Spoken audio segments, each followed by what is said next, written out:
ఇప్పుడు నేను చెప్పకూడదు.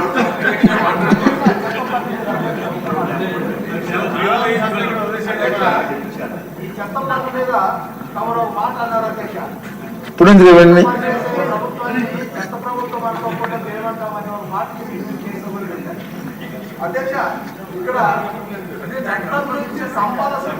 చంద్రబాబు నాయుడు అయితే ఆ రోజు నరేగాలో తమరు పంచాయతీరాజ్ మంత్రిగా ఉన్నారు.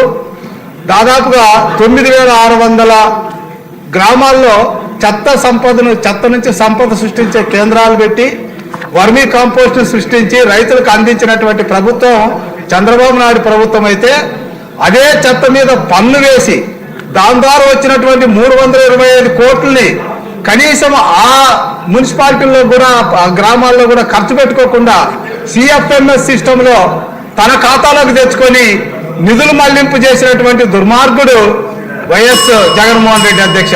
ఈ రెండింటి మధ్య తేడా మంత్రి గారు చెప్పారు. ధన్యవాదాలు అధ్యక్ష. అది కాదు, ఇప్పుడు మంత్రి గారు మూవ్ చేసిన తర్వాత ఎవరికైనా ఇంట్రెస్ట్ ఉంటే ఉన్నారు సార్, ఇద్దరు సభ్యులు మాట్లాడచ్చు.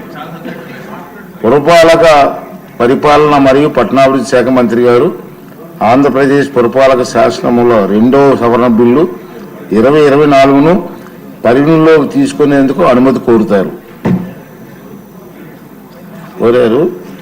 మంత్రి గారి ప్రతిపాదన సభా సమక్షంలో ఉంది. బిల్లుపై ఎవరైనా 1 or 2 persons మాట్లాడమని చెప్పాను. ఎవరికైనా ఇంట్రెస్ట్ ఉంటే మాట్లాడాడు. 1 or 2 minutes.